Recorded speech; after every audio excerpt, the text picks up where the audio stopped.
Live from Fargo and serving you on TV, online, and on the go. This is Valley News Live at 6. What I think of when I think of whistleblowers, I think of a person who is courageous enough to risk their own life to protect others. It's a day many aren't even aware of, National Whistleblower Appreciation Day. Good evening and thanks for joining us. In 1778, our founding fathers passed the first law to protect whistleblowers, and since then, additional laws have been passed. Now, the founding fathers said it's the duty of the free people to alert the government of misconduct and fraud. But one local lawyer thinks stronger laws can be passed to protect people who speak out. Valley News Team's Ashley Bishop looks into how whistleblowers have changed our country and our own community. It's only the insiders who are going to know about this. And I think that when those people step forward, they are truly courageous. Attorney William Kirshner says there are some laws to protect whistleblowers, but they can be more effective. The whistleblower protection laws generally protect people from disclosing it to the government, to other government authorities, but they don't protect them from disclosing it to the public. Okay? So that's the problem. Okay. And in America, the government is supposed to be representative of the people. Most have heard of national whistleblowers like Edward Snowden and Ralph Nader, but each state has laws that can help people at the local level. Valley News Live has worked to help you create change. I wasn't getting anywhere with 702, so I figured a little bit of pressure from somebody else would help us out. Whistleblower Mike Nygaard spoke out after his email server was taken offline without notice. After investigating, he and other customers now have their important data back. By calling the whistleblower hotline, it kind of made them be accountable for what it was that they were doing or not doing. And the pressure that they got from me and from other people that saw the story, I think that's what solved it. Dolores Kramlich warned others about a local contractor hired to fix her bathroom. The contractor started the work, took more than $1,000 and didn't come back. Kramlich said she was happy to get the money returned to her after the story aired. Savageau's Collision Center was getting overcharged by Moorhead Public Service and ended up getting a rebate. Dallas Savageau says he never regrets coming forward. I think the community realized that things are getting out of hand in Moorhead. Savageau says work can still be done, but blowing the whistle started a conversation. As for Kirshner, he says holding the powerful accountable is part of what makes a democracy a democracy. An important principle in our government is that we want the government to be open. We want to know about government corruption. In Fargo, Ashley Bishop, Valley News Live. And if you need help uncovering fraud or corruption in your community, call our whistleblower hotline. Leave your tip at 701-237-6576. A member of our investigative team will get on the case. Well, a bit cooler out there today, not much. Still sunny, clear skies and gorgeous. A perfect day to be outside. Let's head over to Robert Hahn to see how long this will keep up. Robert? Yeah, we've seen plenty of sunshine today. About the only thing we've had to deal with are those breezy conditions, and we're still seeing some breezes out there gusting as high as 20 to 30 miles per hour. Those will subside as we head through the next couple of hours by 9 or 10. Some rather light winds across the area. Right now, winds gusting as high as 30 miles per hour in Devils Lake, 22 miles per hour in Roseau and Thief River Falls. Warm temperatures, some upper 70s and some low 80s out there. Get out there and enjoy it. Just a few clouds up in northern Minnesota. Underneath those clouds, we have seen a few light sprinkles trying to get on in here into Lake of the Woods, and we do have a shower right over Lake of the Woods at this hour. That will continue to move off towards the east. Here in Fargo, we're going to stay dry. Temperatures in the low 80s at 7 o'clock, upper 70s at 8, some mid 70s at 9, and winds will continue to subside as we head through the evening. Tomorrow, another breezy day. Steph, you and I are both going to need some extra hairspray again tomorrow. Okay. But the weekend's looking pretty good, too. We'll have the forecast on that in a few minutes. It's nice out there. Yep. All right. Thank you, Robert. Just into our newsroom now, the Richland County Sheriff's Office is asking for identifying a man accused of sexually assaulting a girl in Fairmount, North Dakota when she was walking home. The Sheriff's Office received the report today, but the girl says the assault happened last Friday around midnight. The girl described her attacker as a taller white male with short, dirty blonde hair. She also reported seeing a white single cab pickup with big rims in the area just before the assault. The number for the Sheriff's Office is on your screen. Give them a call if you might be able to identify the man or the pickup described.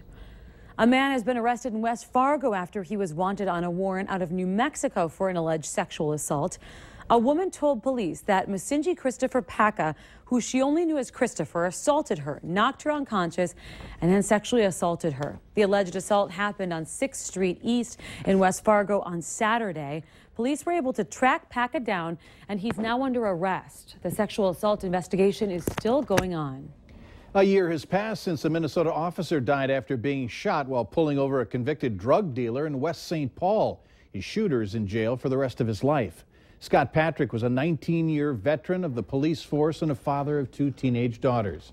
Today, a section of road that cuts through Mendota Heights and stretches into West St. Paul will be renamed the Officer Scott Patrick Memorial Highway. That's where the incident happened. Family members, friends, and fellow officers will be gathering tonight for a candlelight vigil.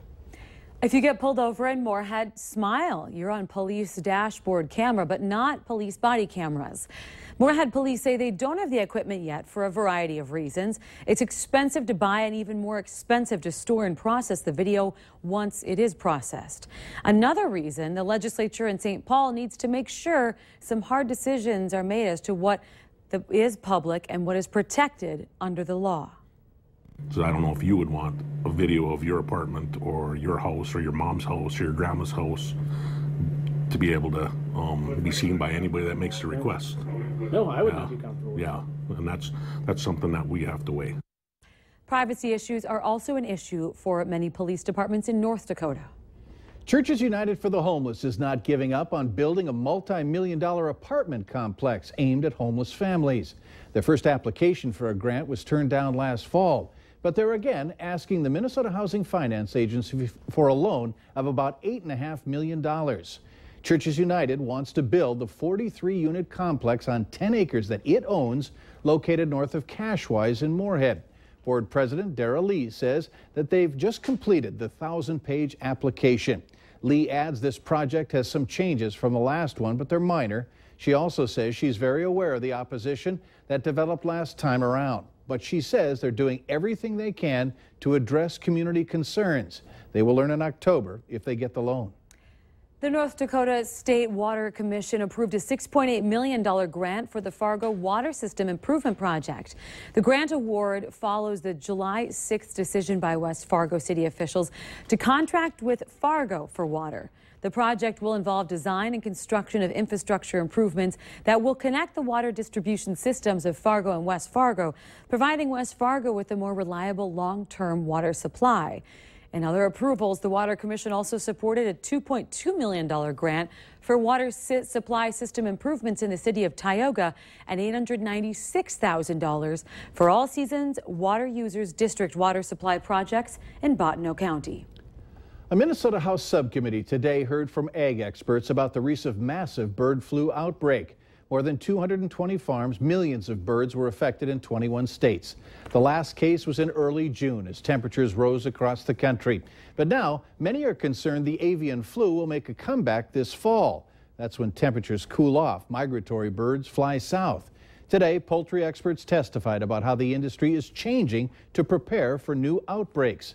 A vaccine is now in the works. States are trying to simplify paperwork involved to get compensation for farmers. And the Department of Agriculture is working to speed up the depopulation effort when birds become ill. We recognize the importance for rapid depopulation of birds. The longer we take to depopulate sick birds, the more virus they produce. And with more virus in the environment, the greater its chances to overwhelm our biosecurity efforts. Hardest part of this disease has been to see the emotional impact this disease has had on those growers who are affected, have affected farms, and on the whole industry in Minnesota. Many farms, including those in Minnesota, are still working to disinfect and repopulate their flocks. A longtime store in downtown Fargo is closing its doors. Tomorrow is Metro Drug's last day. The owner decided to close the store because it wasn't getting enough traffic. All prescription records will be transferred to Medical Pharmacy at the Professional Building at 100 South 4th Street. Metro Drug will keep phones active to help customers transfer prescriptions to wherever you'd like them filled. Now, coming up tonight on Valley News Live 10 at 10, we look into what's in store next for that building.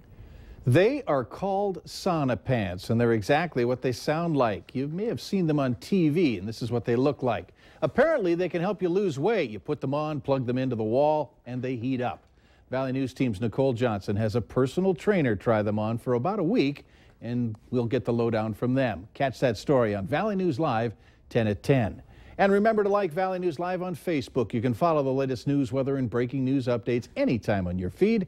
Just search Valley News Live. Like our page, and you'll stay informed throughout the entire day. Well, later on Valley News Live at 6, every day is a great day for a tasty treat. What makes this day so special for helping others? Today, once again, a breezy and warm day across the region. Tomorrow, more of the same. How's the weekend looking, though? We'll let you know coming up right after this.